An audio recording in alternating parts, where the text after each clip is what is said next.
박수 받고 설교하기가 참 오랜만입니다. 오전에 와서 잠깐 그랬었는데요.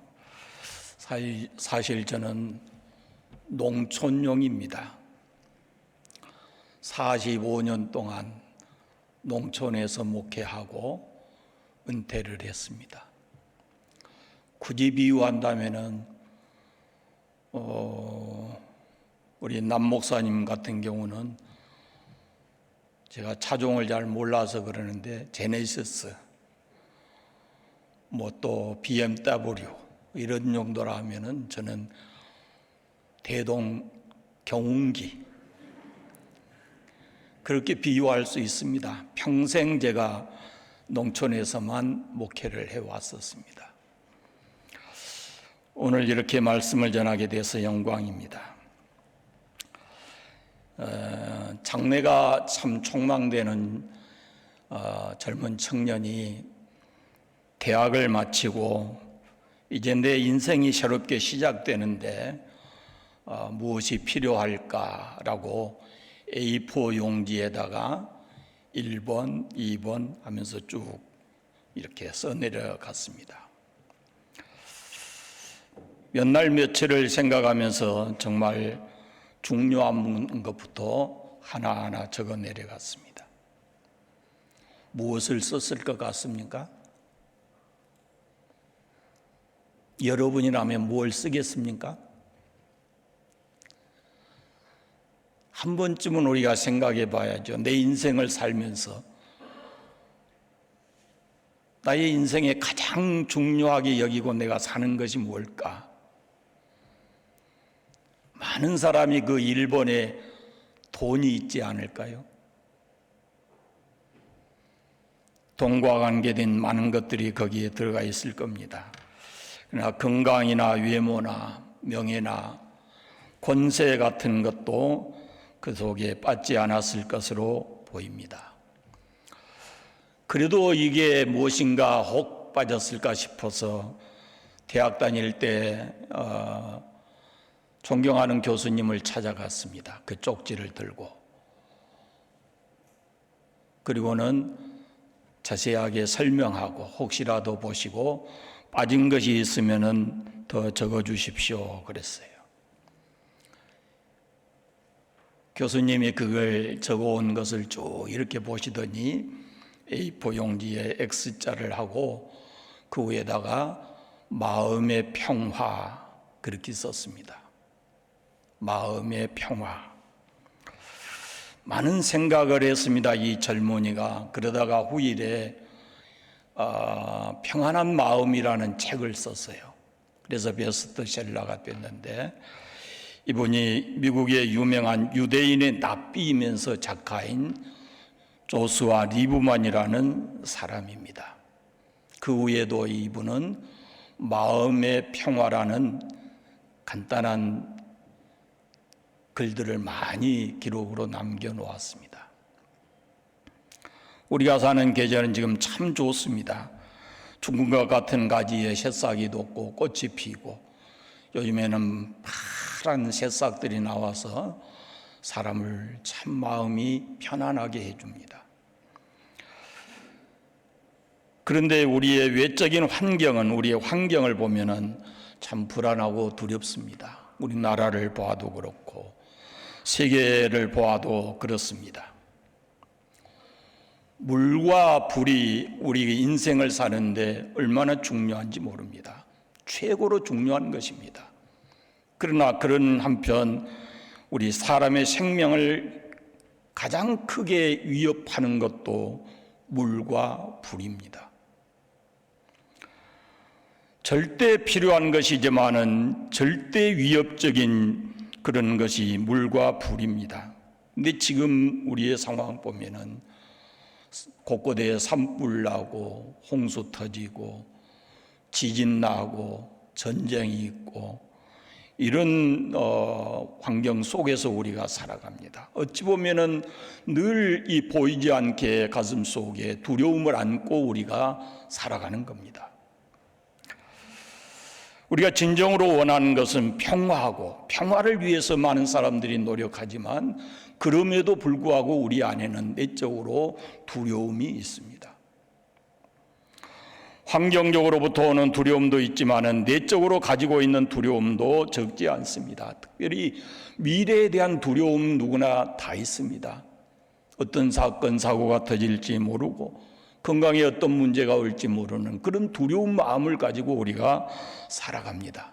그런데 이것을 한마디로 말하면 죽음에 대한 두려움입니다. 인류의 최대의 숙제여 풀지 못한 문제이기도 합니다. 그러나 여기에 죽음에 대한 정확한 답이 있습니다. 그것이 바로 예수 그리스도의 부활입니다. 사랑하는 여러분, 오늘 부활주일입니다. 예수님은 십자가에 죽고 사흘 만에 부활하셨습니다.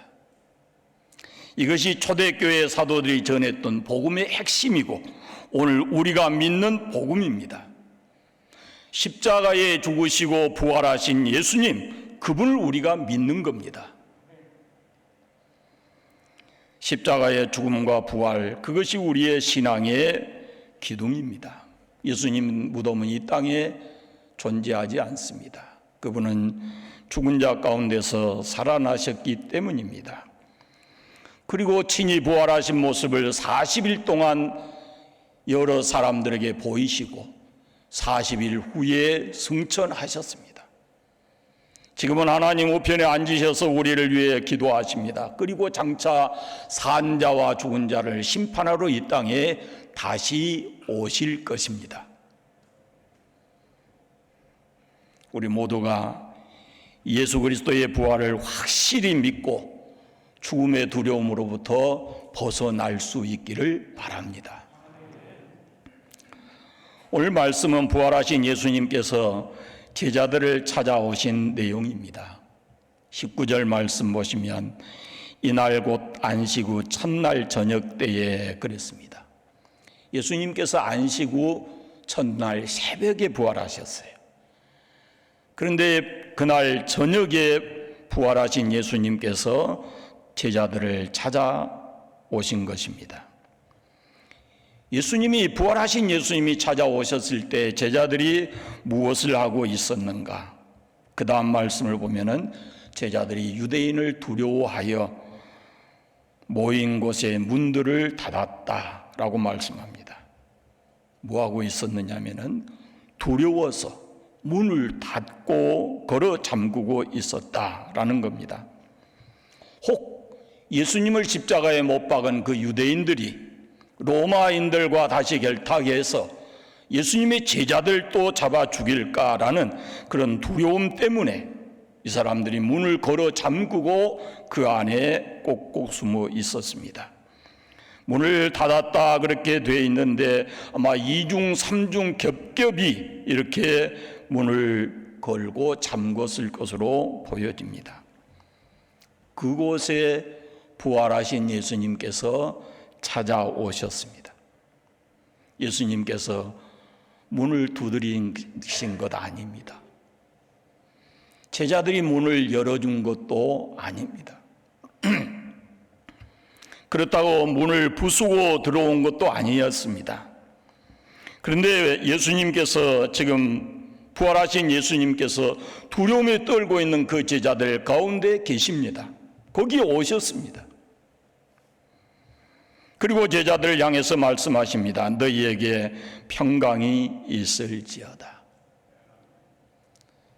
그리고 두려워 떨고 있는 제자들을 안심시키기 위해서 손과 옆구리를 보여주셨고 그걸 확인한 제자들은 곧 기뻐했다라고 오늘 본문이 기록하고 있습니다.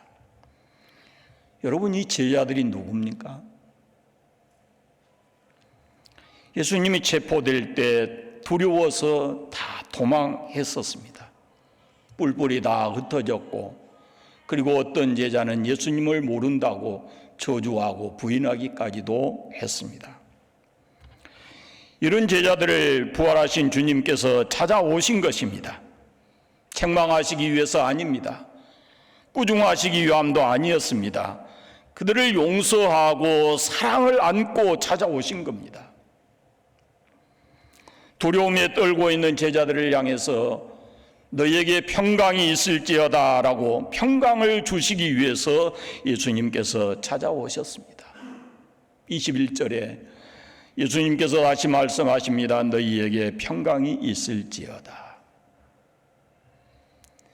제자들에게 가장 필요한 것을 주시려고 예수님께서 찾아오신 겁니다. 너희에게 평강이 있을지어다. 제가 설교 부탁을 받고 준비하면서 평강에 관한 설교를 준비하면서 좀 의문이 생겼어요.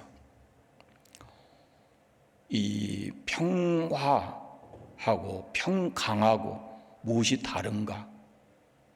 평화, 그건 뭐겠어요? 여러분 구분이 가십니까? 평화와 평강?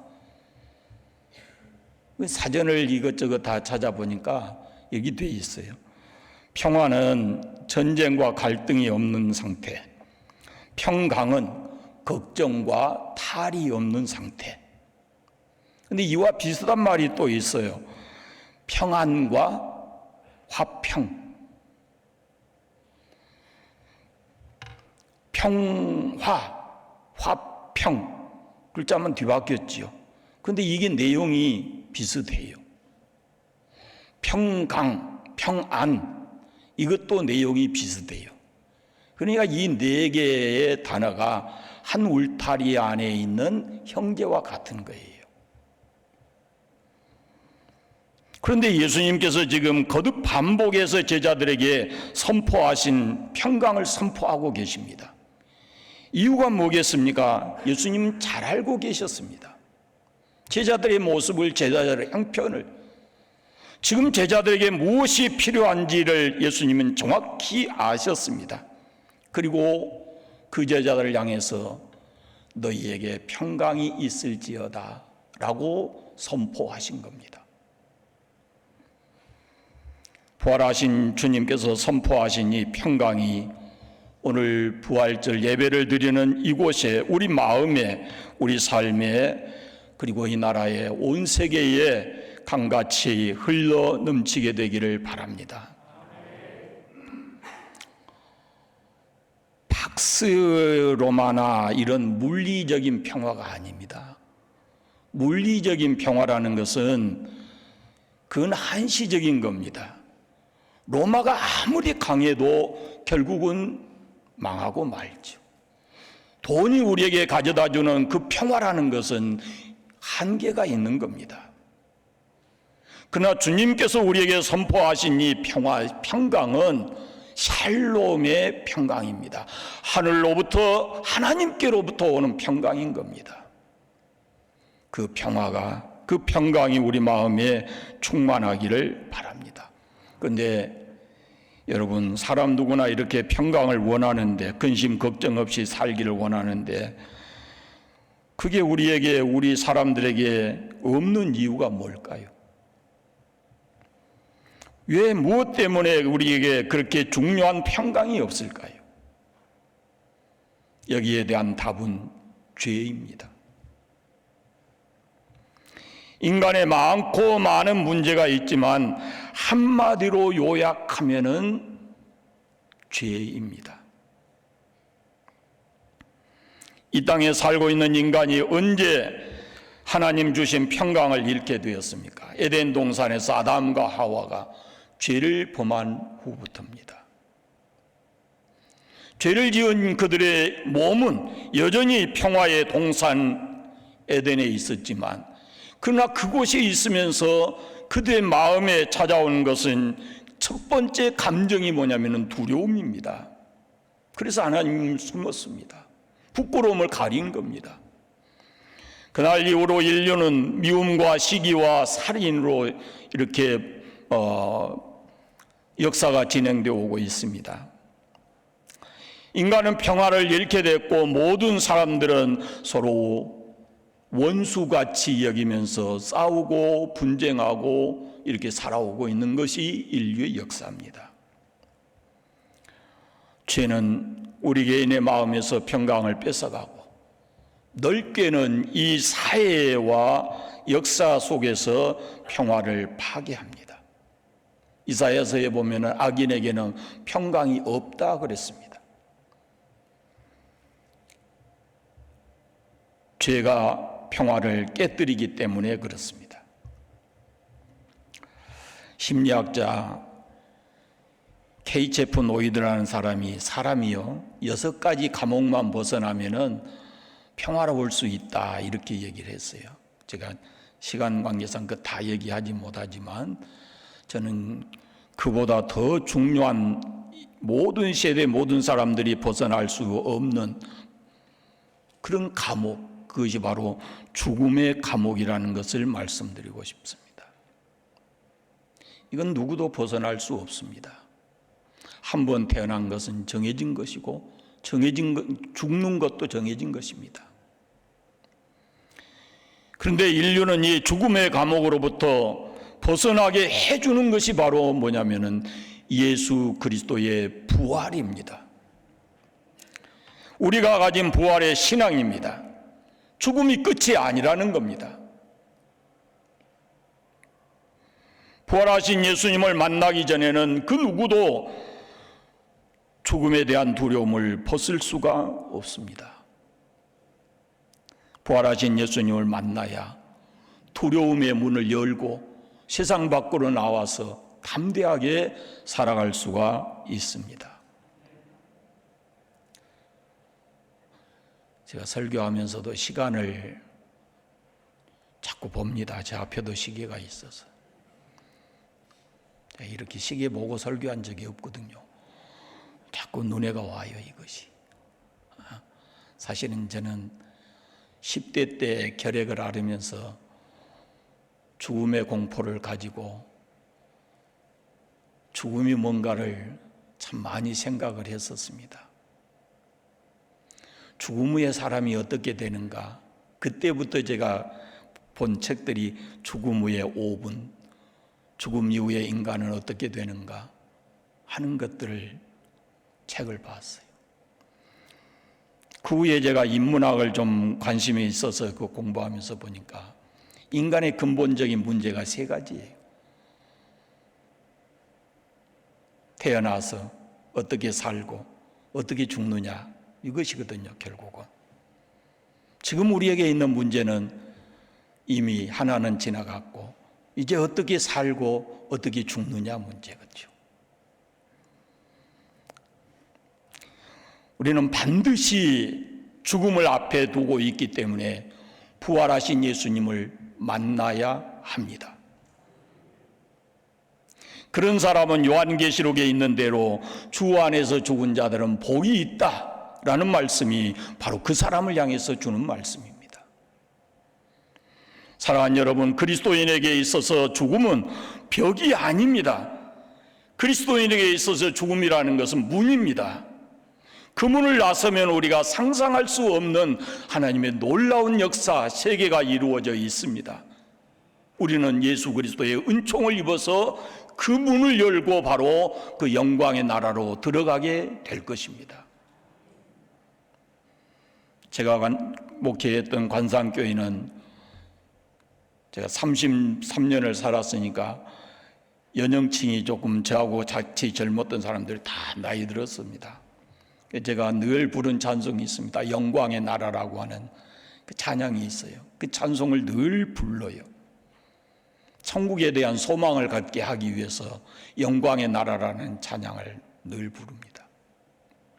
사랑하는 여러분, 문 대신 예수님께서 우리 죽음의 날 그 문을 열어서 우리를 영광스러운 나라로 인도하실 줄 믿습니다.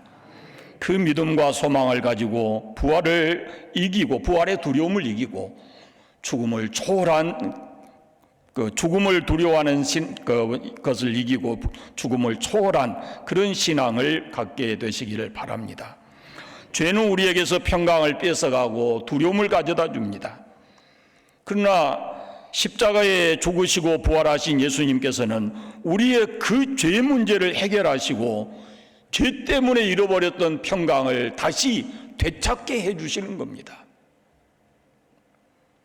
따라서 우리는 이 땅에서 참 평강을 누리기 위해서는 반드시 부활하신 예수님을 만나야 됩니다. 죽음을 이기고 참된 소망을 가지고 살기 위해서는 부활하신 주 예수님을 만나서 나의 주, 나의 하나님이라고 고백할 수 있어야 합니다. 그런데 여기 중요한 문제가 있습니다. 우리가 부활하신 예수님, 평강을 선포하신 예수님을 우리의 주로 믿습니다. 그러나 우리는 현실적으로 죽음의 땅에서 삽니다. 어떻게 이 주님 주신 평강을 우리가 마음에 누리고 그 평강을 마음에 가지고 삶을 통해서 그 평강을 누리며 살아갈 것인가? 이게 우리의 오늘 숙제입니다. 이사야서 26장에 보면은 심지가 견고한 자를 평강하고 평강하도록 지키신다, 그렇게 말씀해요. 그 다음 말씀 보면은 그가 주를 의뢰하기 때문이다 그래요.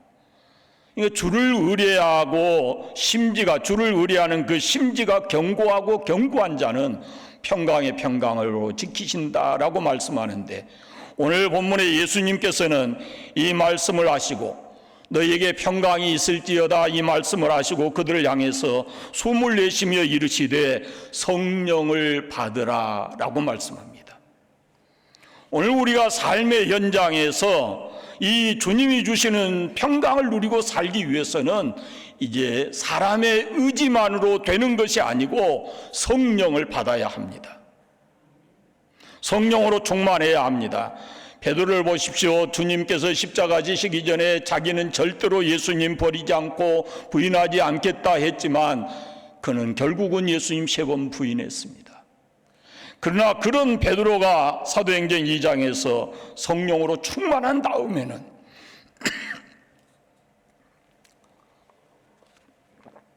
죽음을 두려워하지 않고 담대하게 나가서 십자가의 죽음과 부활의 복음을 전했습니다. 성령입니다. 우리가 삶의 연장에서 주님께서 선포하신 그 평강을 누리며 살아가기 위해서는 성령 받아야 하고 성령으로 충만해져야 합니다. 성령의 다스림을 받아야 합니다. 성령의 감동 속에 살아가야 합니다. 사도행전의 제자들의 이 담대한 모습이 극도로 힘들고 어려운 환경 속에서도 십자가와 부활의 복음을 전하면서 담대하게 죽음을 두려워하지 않고 살아가게 된 것은 바로 성령의 충만함 때문입니다.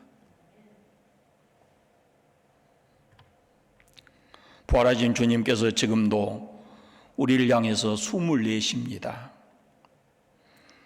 주님께서 내쉬는 그 성령의 숨결, 그것은 우리를 다시 일으켜 세우는 생명의 숨결입니다.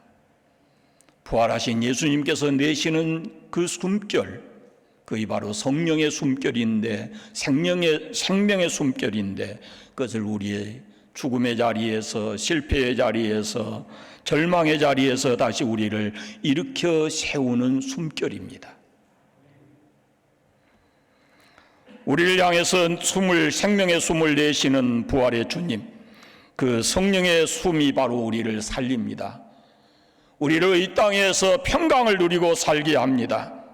우리로 승리하게 하는 생명의 숨결입니다. 따라서 우리는 매 순간마다 부활하신 주님께서 내시는 그 생명의 숨결, 성령의 숨결, 그것을 우리가 들이마시고 성령으로 충만한 가운데 우리가 살아가야 합니다. 마지막 한 가지는 너에게 평강이 있을지어다 라고 말씀하신데, 우리가 만약에 이 평강을 가졌다면, 우리에게 주님께로부터 이 평강을 얻었다면 지금 어떻게 살아야 되냐 하는 또 하나의 문제가 있습니다.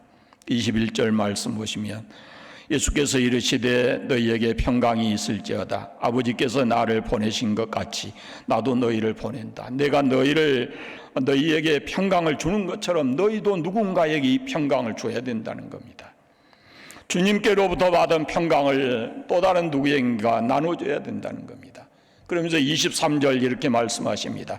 너희가 누구의 죄든지 사하면 사해질 것이고 누구의 죄든지 그대로 두면 그대로 있으리라 하십니다.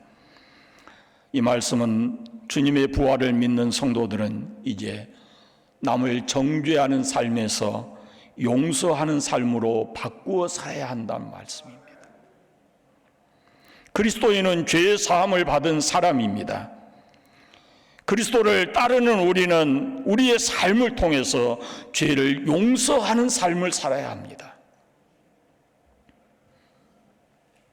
용서하는 마음에 평화가 있습니다. 용서하는 마음이 평화롭습니다. 평강합니다. 우리 안에 임재해 계시는 성령은 용서의 영이십니다. 미워하는 마음에는 평강이 없습니다. 제가 굳이 설명하지 않아도 여러분 경험하십니다. 누군가를 미워하게 되면 내 마음이 먼저 상하게 되어 있습니다. 평강하지 않습니다. 평강의 삶을 살기 위해서 우리는 용서하고 사랑하는 삶을 살아야 합니다. 주님께서 우리에게 주신 그 용서의 권세가 우리에게 있습니다. 배너라는 영화를 보셨나요? 한 번쯤은 다 봤을 것으로 생각합니다. 어제 저녁 보니까 부활주일 특선 영화 그래서 배너를 해서 여러 번 보았는데도 또 아내와 함께 그 영화를 봤습니다. 이 배너라는 소설의 원작자는 웰리스인데 그가 성경을 읽다가 십자가에 죽고 부활하신 예수님을 만나게 됩니다. 그 후에 그는 자기에게 일어났던 그 변화를 이 배너라는 영화 주인공에게다 투영시켜서 그것을 작품으로 만들어낸 영화가 배너입니다. 이 배너라는 사람은 본래는 칼과 창을 가지고 자기가 당한 일에 대한 원수를 갚고 민족을 해방시키겠다라는 그런 생각을 가진 사람이었습니다. 그러나 그의 손에서 칼을 내려놓고 창을 내려놓게 만든 것이 바로 부활하신 주 예수님이십니다. 배너가 완전히 딴 사람이 된 겁니다. 손에서 칼과 창을 내려놓고 용서의 마음을 갖게 되고 사랑하게 된 겁니다. 이것이 이 영화의 핵심입니다. 주제입니다.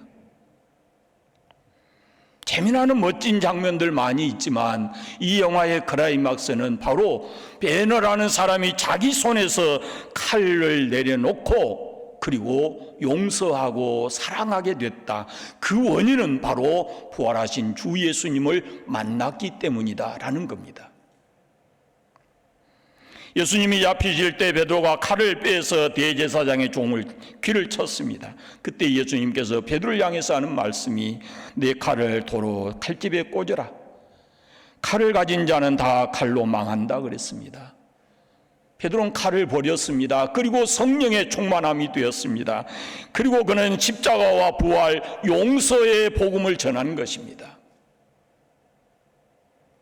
그리스도인의 마음에는 칼과 창이 있어서는 안 됩니다. 용서와 사랑의 마음이 있어야 합니다. 부활하신 주 예수님을 만나면 모든 사람이 다 변합니다. 변하지 않는 것은 복음이 아닙니다. 사랑하는 여러분, 먼저 자기 자신을 용서하고 사랑하십시오. 스스로 안 된다, 못한다, 저주하고 낙심하지 말고 자기 자신을 용서하고 이해하고 사랑하셔야 합니다. 우리의 못난 그 모습 그대로, 우리의 약한 모습 그대로 주님은 우리를 이미 다 받으셨습니다. 확신을 가지고 사십시오. 내 죄를 담당해 주시고 나를 하나님 앞에 의롭다 여기시고 존귀한 자로 세워주셨습니다. 내가 내 자신을 용서하고 자존감을 가지고 하나님의 자녀로서 부끄럼 없는 그런 삶을 살아야 할 겁니다. 가족들 사랑하십시오. 사랑한다고 말하십시오. 용서한다고 말하셔야 합니다. 미안하다 하셔야 합니다. 길지 않습니다, 인생이. 그리고 쉽지 않지만은 내 앞길을 가로막고 나에게 손해를 끼친 사람, 이런 사람도 용서하고 사랑해야 합니다. 다시 말씀드리지만은 용서하지 않고 미워하는 마음에는 주님이 아무리 우리에게 평강을 주시고자 해도 그 마음 속에는 평강이 없습니다. 교회는 용서의 공동체입니다. 교회는 은혜와 평강이 넘치는 공동체입니다.